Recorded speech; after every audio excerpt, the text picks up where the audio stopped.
네,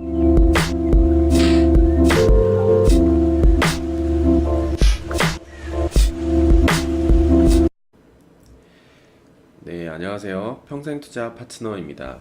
네, 오늘은 2018년도 4월 6일, 네, 오늘 금요일입니다. 자, 오늘부터 이제 진행할 내용은 조금 더 이제 나아가서 이제 진행을 해볼 내용인데요. 예전부터 굉장히 많이 안내를 드렸던 네, 도치형 캔들 패턴인데요. 처음부터 굉장히 많이 나왔던 말인데 제대로 요 도치형만 다룬 적이 없어서 이번 시간부터는 좀 천천히 보도록 하겠고요.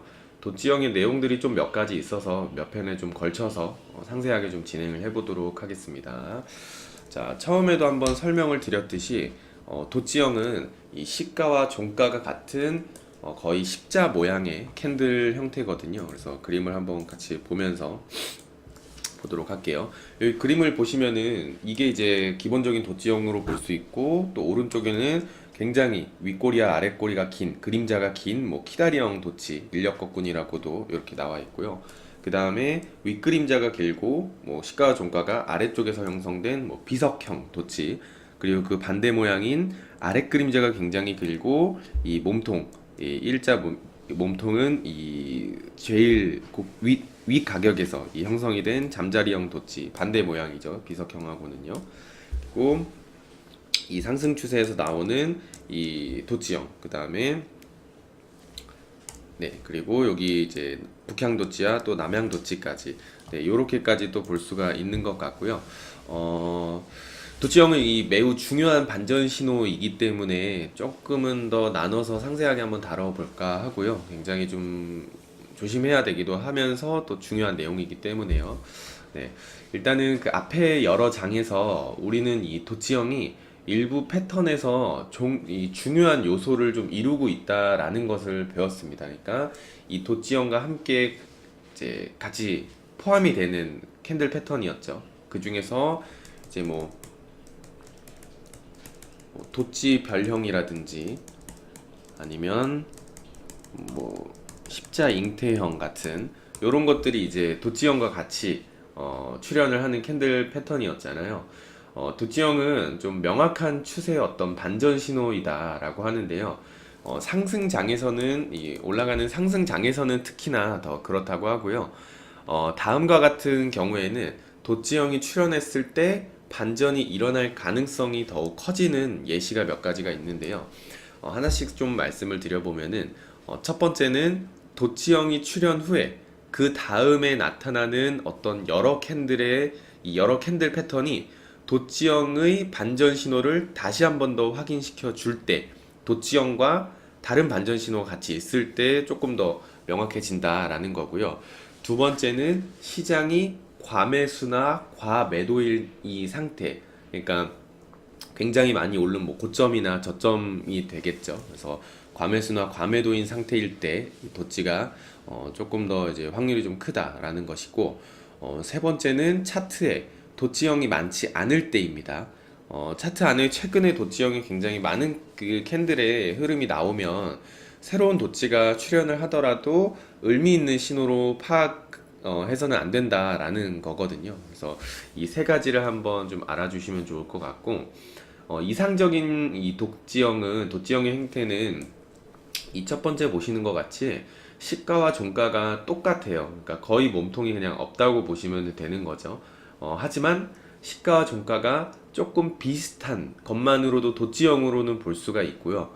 좀 주관적인 판단이 필요하고 어떠한 뭐 정해진 규칙도 없기 때문에 좀 비슷하게는 팽이형도 있잖아요. 근데 팽이형 정도로 뭐 커지지 않는 이상은 그냥 도치형으로 좀 판단을 하셔도 좋을 것 같다라는 겁니다.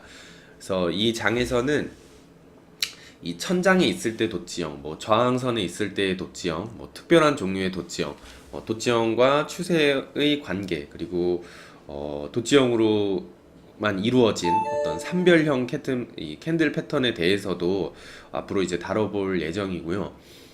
도치형 같은 경우에는 이 천장을 좀 암시한다는 점에서 큰 가치가 있다고 하거든요. 그래서 상승장에서 어떤 뭐 장대 양봉이 출현한 후 도지형이 나타나면은 이 책에서는 거의 틀림없이 뭐 천장이 형성이 된다라고 합니다. 사실 이 말은 조금 무서운 말이기도 하지만 일단은 저자의 이 내용 그대로 한번 말씀을 드려봤고요. 상승 추세에서 도지형이 부정적인 의미를 내포하는 이유도요. 이 도지형 자체가 망설임이라는 거거든요. 그러니까 망설임을 표현하고 있기 때문에 부정적인 의미를 좀 내포한다라고 보시면 좋을 것 같고, 매수 세력이 망설이거나 불신하고 주저하거나 뭐 동요하고 있으면은요, 당연히 주가가 지속적으로 상승을 할 수가 없습니다. 상승이 지속될 수가 없고요. 주가가 장기간에 걸쳐서 상승했거나 혹은 과매수 상태에 있다가 도치형이 출현하면은 매수세를 어떤 지지하던 그 발판이 사라졌다라는 뜻으로 좀 이해를 해보면은 좋을 것 같습니다. 그래서 지금 말씀드린 건 이제 상승 추세에서 나타나는 것을 말씀을 드린 거고, 이 스티븐 니슨 이 저자의 경험으로는요, 이 상승 추세에서는 어느 정도 그래도 좀 잘 맞아 떨어지는데, 이 하락장, 떨어지는 와중에서 나오는 이 도치형은 반전 신호로서의 큰 역할을 좀 하지는 못한다라고 합니다. 그 이유는요, 이 도치형 자체가 어떤 매수세와 매도세의 균형을 반영을 하고 있기 때문이잖아요. 확신이 없다라는 겁니다. 그래서 확신이 없는 시장 참여자들로 인해 주가는 더 떨어질 수 있는 거거든요. 하락 추세에서. 그러니까 하락 추세에서 도치형이 이렇게 나왔다고 해서 주가가 오른다라는 건 아닙니다. 왜냐하면은 균형이 잡혀 있는 상태고 올라갈 거라고 일단은 확신하는 건 아니고요. 일단 매도 세력들이 잠시 주춤하는 것 뿐이거든요. 그렇기 때문에 조금 더 하락을 할 수 있다. 왜냐면은 확신이 없는 시장 참여자들이기 때문에 주가는 더 떨어질 수 있다라는 거고요. 그래서 정리를 한번 해보면은 상승장에서 출현한 도치형 같은 경우에는 어떤 주가 상승의 동력이 소진됐다라는 것을 좀 암시해 볼 수가 있고요. 하락장에서 나타나는 좀 도치형은 주가가 계속 하락할 수도 있다라는 것입니다.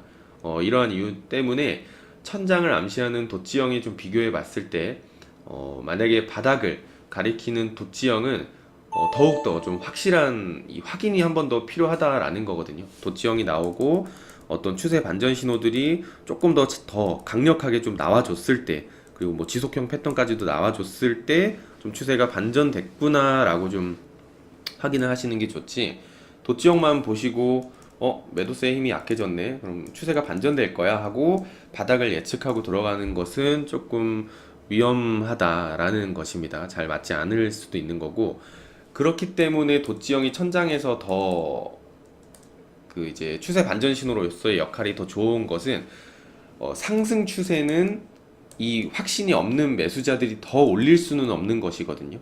그 반대로 떨어뜨릴 수는 있다는 건데, 하락 추세에서는 똑같은 말을 적용해 보자면은 확신이 없는 이 투자자들이 당연히 올릴 수는 없는 거잖아요. 그래서 더 떨어질 수도 있다, 똑같다라는 것을 좀 볼 수 있는 것 같습니다. 그래서 어떤 뭐 또 하나 좀 말씀을 좀 한 번 더 말씀을 드리면은, 만약에 이 지지 영역을 확인시켜주는 도치형이 하락세에서 어떤 요런 이렇게 주가가 오르고 한 번 더 떨어지면서 요 지지 라인에서 어떤 도치형이 이렇게 나와준다 하더라도, 등장한다 하더라도 필히 주의를 해야 한다는 점. 도치형이 나와서 이 전저점을 또 깨고 갈 수도 있는 거거든요. 그래서 도치형을 보고 방향성을 잡을 때 행동해도 늦지 않다라는 점 꼭 인지를 해주시기를 바라겠습니다. 그래서 오늘은 이렇게 도치형에 대한 기본 개념을 조금 말씀을 드렸고요.